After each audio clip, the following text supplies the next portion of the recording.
Assalamualaikum warahmatullahi wabarakatuh. Kembali lagi bersama saya Fras Etifa Aditya dan rekan saya Alika Nugraha yang selama 30 menit ke depan akan menemani Anda dengan cerita-cerita menarik di sepak bola hanya di propaganda program sepak bola. untuk Anda. Mantap sekali. Ya. Di episode yang pertama kita bakal ngebahas soal sesuatu yang sangat prestisius, Kak. Oke. Yaitu gelar dunia ketiganya Brazil. Ini naskahnya dari Aji Rahmansyah. Kita langsung aja ya. Yuk. Jadi 21 Juni 1970 menjadi hari yang bersejarah bagi tim nasional Brazil.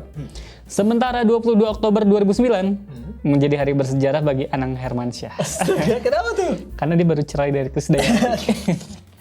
Kayak ini dari tanggal aja jauh sebenarnya. Kaitannya apa? Iya, tapi kan jadi sama-sama punya sejarah gitu, Aduh, Kak. kalau yang bersejarah Agustus kemarin. Apa tuh? Anang bersama Ganjar akhirnya. Hah? Sebagai musisian bersama Ganjar. Oh, iya serius? Mendukung Ganjar. Oh, iya. Ekonomi kreatif katanya. Bener, padahal yang ngedukung Ganjar tuh dinyinyirin sama PDI. Benar.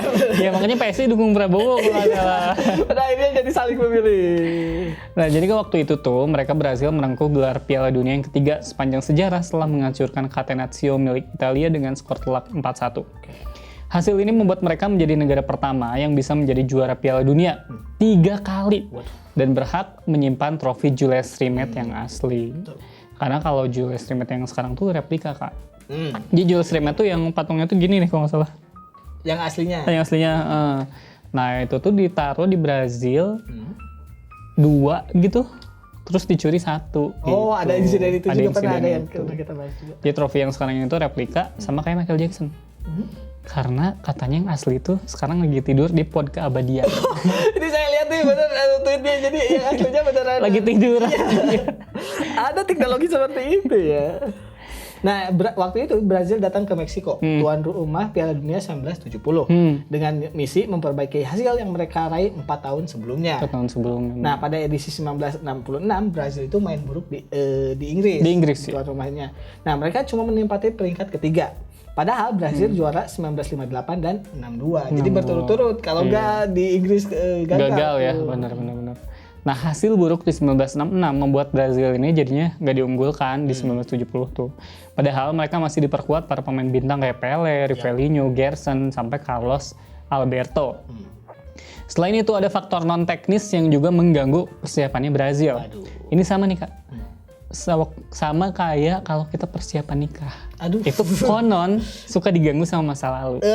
Biasanya ya, dari cerita yang saya itu dengar. non-teknis ya? Non-teknis atau non-teknis? Karena kalau teknis ya biasanya gedung gitu, gimana non-teknis? Iya. Kayak si Adi misalkan. Tiba-tiba ngomongin orang. Dia katanya tiba-tiba di kontak mantannya.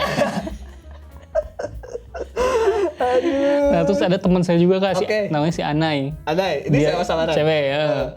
Nah, dia ini pada akhirnya ketahuan kalau dia dulunya cowok. Jadi namanya Yana. Itu teknis manusianya. Ketahuan. Nah, Federasi Sepak Bola Brazil atau CBF ini menunjuk jurnalis bernama João Saldanha untuk menjadi pelatih Brazil. Nah, ajaibnya di tangan Saldanha ini Brazil ini bisa meraih 6 kemenangan dari 6 pertandingan awal. Masalah kemudian datang ketika ia menyebut tidak akan menempatkan Pelé dan Tostão dalam satu tim. Iya, Tostão yang itu kan, yang apa? Roberto Honggotnya kan. Dan kita bahas juga. Nah, kita bahas.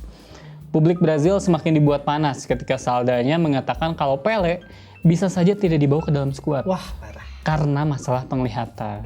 Jadi dia yang jadi Iya, jadi Roberto Honggo. Karena mungkin si Saldanha ini ngelihat si Pelé ini tuh jadi tiba-tiba suka ngelukis, Kak. Tapi dengan mata tertutup. Jadi kayak itu yang Sultan siapa? Ki Braja Musti. Bukan. Itu Ustaz Al. Ada apa yang suka tulis ngelukis gitu. Iya. Ya, mungkin itu masalah penglihatannya, Kak. Nah, puncak dari intrik yang terjadi dalam tubuh timnas Brazil adalah ketika Presiden Brazil namanya Emílio Médici meminta Saldanha untuk membawa Dario dan Dada ke dalam Dada Rosada. Nama pemain Brazil dong. Nah, Saldanha jelas semakin emosi mendengar intervensi dari presidennya sendiri. Ada titipan ya. Ada momen titipan. Saldanha pun bilang, saya tidak membuat kacau kabinet yang dia punya. Jadi dia juga tidak boleh mengacaukan tim saya. Wah, jadi politik. Jadi ya. politik. Iya, nah, tidak ingin konflik terus berlanjut, si Betul. CBF ini akhirnya memecat si Saldanya dan menggantinya dengan Mario Zagallo. Mario Nah, Zagallo. keputusan mengganti Saldanya dengan Mario Zagallo ini emang bukan tanpa masalah. Karena Mario ini kurang memiliki pengalaman. Iya, karena ya baru benar. 4 tahun terjun di dunia kepelatihan. Benar-benar. Karena karir Mario ini lebih banyak dihabiskan sebagai tukang ledeng. Di video game. Dan video yang lain biasanya Kak. yang tiba-tiba dia ngetok. Aduh, namun di bawah Zagallo masalah ini justru bisa diatasi. Pada skuad yang dibawa ke Meksiko tidak ada nama Dario sama Dada, nggak ada. Persoalan siapa yang lebih baik antara Pele dan Tostao diatasi dengan memainkan mereka secara bersamaan. Dibarengin mainnya, solusinya. Dua pemain ini bahkan memperkaya serangan Brazil. Keren banget loh. Padahal mereka tuh bisa memperkaya diri sendiri. Wah, kayak dukun dong. Kayak petugas pajak dong. Dukun nggak ada uang udah tahu fake kan? Iya sih. Kalau dia punya kemampuan itu, ngapain dia punya klien? Bodoh amat. Padahal bersama Jairzinho, Rivelino, dan Gerson, kelima pemain ini membentuk quintet dengan nama The Famous 510 karena kepandaian mereka yang bisa mengatur serangan di dalam tim gitu kan. Nah, emang Brazil di Piala Dunia 1970 ini tampil dahsyat sepanjang turnamen. Begini. Bukan, itu dari acara TV dong. Nah, mereka memenangkan seluruh 6 pertandingan, mencetak 19 gol dan hanya 1 kali menang dengan skor selisih 1 gol. Nah, satu-satunya kemenangan dengan skor 1-0 terjadi ketika mereka mengalahkan juara bertahan, yaitu Inggris. Nah, untuk mencapai final, mereka ini mengalahkan rivalnya sesama tim Amerika Latin, yaitu Uruguay. Dan kalah dengan skor 4-2 pada babak perempat final. Pada semifinal giliran Peru yang menjadi korban setelah tumbang dengan skor 3-1. Jadi lawan-lawan kuat juga nih sampai final. Benar-benar. Pada laga final, Brazil sudah ditunggu oleh Italia. Jogo Bonito pun dihalau oleh Catenaccio. Pada akhirnya, yang bermain indah lah yang menang. Brazil unggul 4-1 melalui Pele, Gerson, Jairzinho, dan salah satu gol terbaik yang pernah terjadi di sepak bola milik Carlos Alberto. Italia sendiri hanya bisa mencetak 1 gol melalui Roberto Boninsegna. Nah, keberhasilan mengangkat Piala Dunia untuk ketiga kalinya ini sekaligus menghapus segala masalah-masalah yang mendera mereka sebelumnya. Betul. Nah, trofi ini bahkan diraih oleh Selecao melalui permainan yang indah yang mengundang The Chicago banyak kalangan dengan The Famous Five tadi sebagai poros serangannya. Nah, Rivalino yang diabadikan Saldanya menjadi andalan Zagallo berkat kepiawaian kaki kirinya. Jairzinho memiliki kecepatan dan keberanian berduel 1 lawan 1. Lalu ada Gerson yang memiliki kemampuan melepaskan umpan-umpan panjang. Pele akan bermain lebih dalam dan Tostao menjadi playmaker. Jadi saling melengkapi dengan skill masing-masing. Benar. Dan kehebatan mereka itu tadi ya bisa mengatur serangan di dalam tim ya. Permainan individu yang kental serta dikombinasikan dengan umpan-umpan pendek disertai dribble yang merepotkan lawan. Hal ini yang membuat Brazil 1970 disebut-sebut sebagai salah satu tim sepak bola terbaik yang pernah ada. Bagi Pele, Piala Dunia 1970 adalah momen kebangkitannya. Setelah 2 turnamen sebelumnya, ia tidak tampil optimal karena mengalami cedera.